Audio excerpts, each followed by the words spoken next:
शानदार माजी और रिवायात के हामिल इस्लामी मुल्क तुर्की के सदर रजब तैयब उर्दुगान असल में कौन हैं? एक गरीब घराने में पैदा होने वाले तैयब उर्दुगान कैसे तुर्की के इतने पावरफुल सरबराह बने? तो जनाब, आज हम तैयब उर्दुगान के इब्तदाई अयाम से लेकर उनकी प्रोफेशनल और पर्सनल लाइफ के बारे में जानने वाले हैं। आपको बताया जाएगा कि वो बच्चा जो इस्तांबुल की सड़कों पर शिकंजबीन, ठंडे पानी की बोतलें और रोगनी नान बेचकर अपनी पढ़ाई का खर्च उठाता था, फिर उसकी पहचान फुटबॉल के जबरदस्त खिलाड़ी के तौर पर हुई, लेकिन हालात उसे सियासत में खींच लाए और उस दिन से तैयब उर्दुगान की कामयाबियों का सिलसिला शुरू हुआ जो आज तक जारी है। मशहूर मारूफ आलमी रहनुमाओं की बायोग्राफी वीडियो की पहली किस्त में खुश आमदीद कहते हुए मैं हूँ अतरूबा रज़ा। इससे पहले कि वीडियो स्टार्ट करें, सब देखने वालों से रिक्वेस्ट है कि हमारी इस वीडियो को लाइक कर दें। अगर पहली बार हमारे चैनल पर आए हैं तो इसे सब्सक्राइब करें और बेल आइकन वाली घंटी दबाते हुए ऑल पर क्लिक कर दें। और आप मुझे इंस्टाग्राम पर भी फॉलो कर सकते हैं जिसका लिंक डिस्क्रिप्शन में दिया गया है। आज से तकरीबन 64 साल कबल तुर्की के साहिली इलाके के एक मेहनत कश अहमद उर्दुगान के घर में 26 फरवरी 1954 के रोज बेटे की पैदाइश हुई। बच्चे की मां आंसा तंजीला उर्दुगान ने उसका नाम रजब तैयब रखा। तब उनका खानदान तुर्की के तारीखी शहर इस्तांबुल के मज़ाफ़ाती इलाके बेओगलो में आबाद था। उन दिनों अहमद उर्दुगान फल बेचकर अपने बीवी बच्चों का पेट पालते थे। आमदनी कम थी और मामूली गुजर बसर हो रहा था। अहमद उर्दुगान के सर पर अपने 5 बच्चों की तालीम व तरबियत की जिम्मेदारी थी। फिर कुछ अरसे बाद वो तुर्की की साहिली मुहाफिज तंजीम में कोस्ट गार्ड और कप्तान की हैसियत से मुलाजिमत करने लगे। अभी तैयब उर्दुगान की उम्र 12 से 13 साल थी कि उनके वालिदैन मुस्तकिल तौर पर इस्तांबुल शिफ्ट हो गए।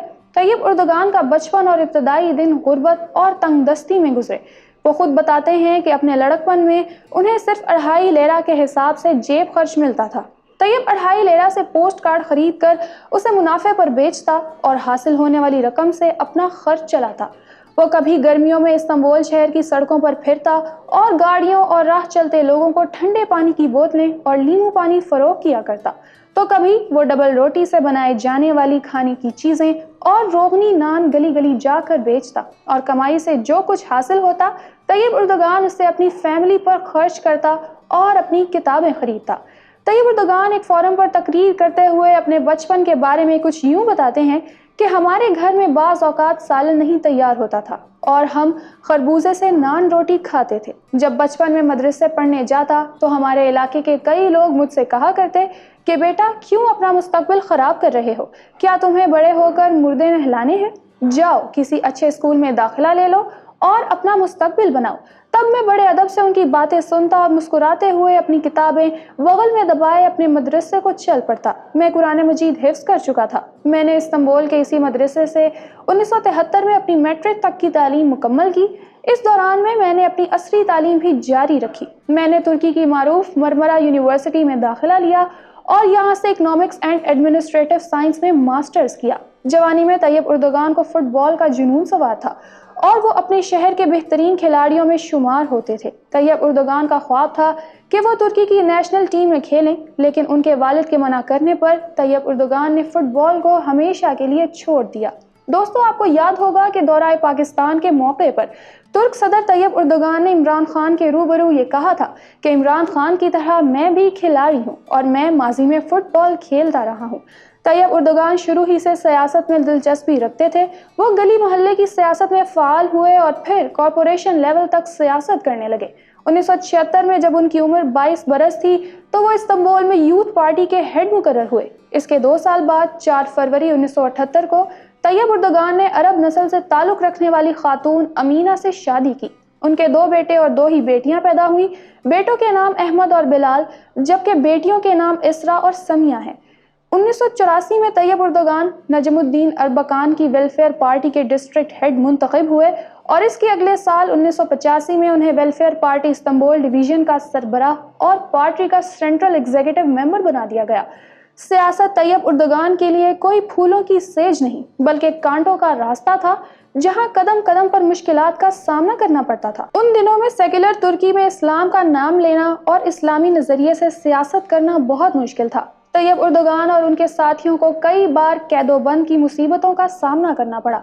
لیکن اس سب کے باوجود وہ اور ان سے نظریاتی وابستگی رکھنے والے سیاسی کارکن ڈٹ کر مقابلہ کرتے رہے۔ سال 1994 میں استنبول شہر میں بلدیاتی انتخابات ہوئے، اسلام پسندوں کو اکثریت ملی اور طیب اردگان کو استنبول سٹی کا میئر بنا دیا گیا۔ یاد رہے اس وقت استنبول شہر پانی کی قلت، آلودگی، گندگی اور ٹریفک جیسے مسائل کا شکار تھا۔ ترکی میں تب استنبول کرائم کیپٹل یعنی جرائم کا شہر سمجھا جاتا تھا۔ طیب اردگان نے صرف 2 برس میں شہر کو کرائم فری کر دیا۔ استنبول شہر میں کئی کامیاب تعمیراتی منصوبے شروع کیے، کرپشن کو جڑ سے اکھاڑ پھینکا اور استنبول گورنمنٹ نے $2 بلین کا قرضہ بھی واپس کیا۔ یوں دیکھتے ہی دیکھتے استنبول دنیا کے بہترین شہروں میں شمار ہونے لگا۔ یہ طیب اردگان اور اسلامک آئیڈیالوجی کی سیاست کرنے والوں کی جیت تھی، لیکن اس وقت تک ترکی کی مرکزی حکومت پر سیکولر جماعتیں ہی برسر اقتدار تھیں۔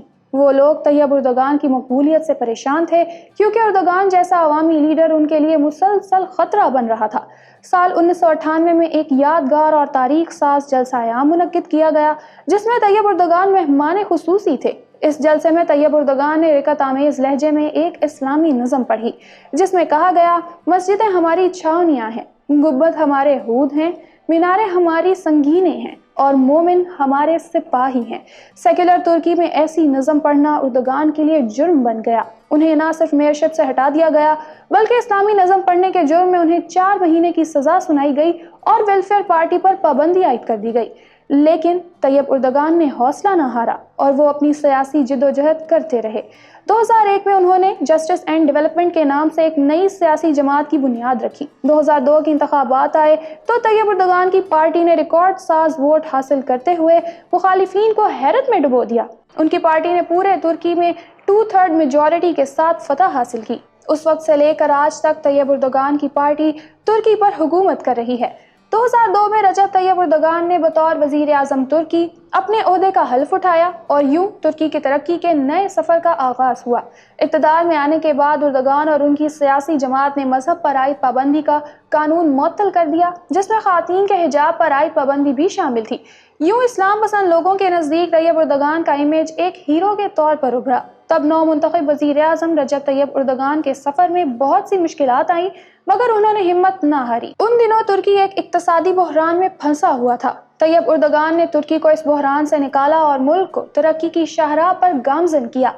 فوج اور بیوروکریسی کی مخالفت کے باوجود وہ اپنے کام میں مگن رہے اور اگلے چند سالوں میں وہ اپنی ٹیم کے ساتھ مل کر محنت کرتے رہے اور ترکی کی قسمت بدل کر رکھ دی۔ اور جناب، تیسری دنیا کا ملک کہلانے والا ملک ترکی آج دنیا کی 16ویں بڑی اقتصادی طاقت ہے۔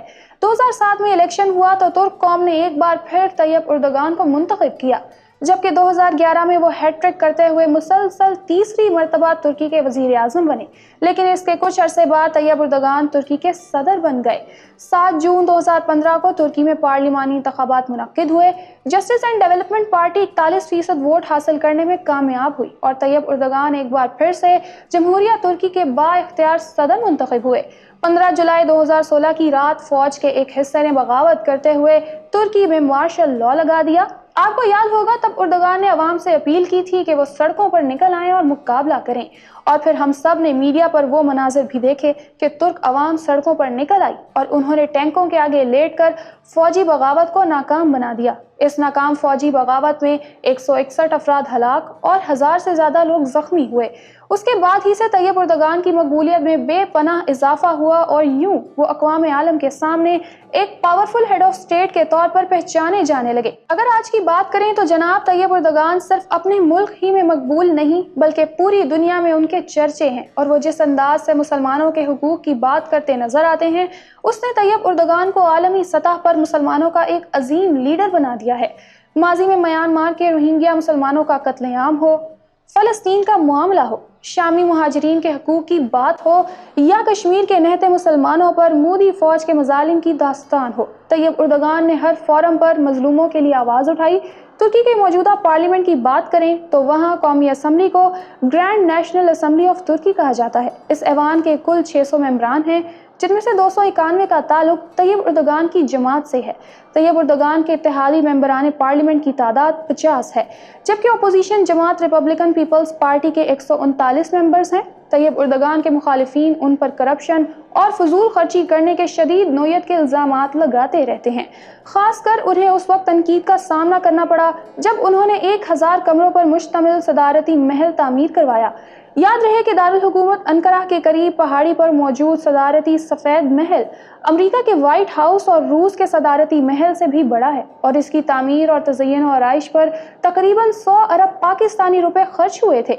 BBC के सर्वे के मुताबिक मशरिक़ वस्ता में रजब तैयब उर्दगान सबसे ज़्यादा मकबूल तरीन लीडर हैं। तैयब उर्दगान कई मरतबा पाकिस्तान विजिट कर चुके हैं। मुस्लिम लीग नवाज के दौरे हुकूमत में वज़ीर आला पंजाब मियाँ शहबाज शरीफ ने मुजफ्फरगढ़ में तैयब उर्दगान के इनाम से स्टेट ऑफ द आर्ट सरकारी अस्पताल भी तामीर करवाया था, जहां आज हजारों मरीजों का इलाज होता है। आज के तुर्की में तैयब उर्दगान के चाहने वाले और उनके सपोर्टर्स उन्हें सुल्तान कहकर पुकारते हैं, जो कि यकीनन सल्तनत उस्मानिया की बहाली की तरफ एक इशारा है और इस हवाले से कई मफरूज़े मीडिया पर डिस्कस भी किए जाते हैं। मैं उम्मीद करती हूँ कि आज की वीडियो आपको पसंद आई होगी। हमारा चैनल इलेक्शन बॉक्स लाजमी सब्सक्राइब कर लें और हमारी वीडियोस देखते रहें। अल्लाह हाफिज़ व नासिर।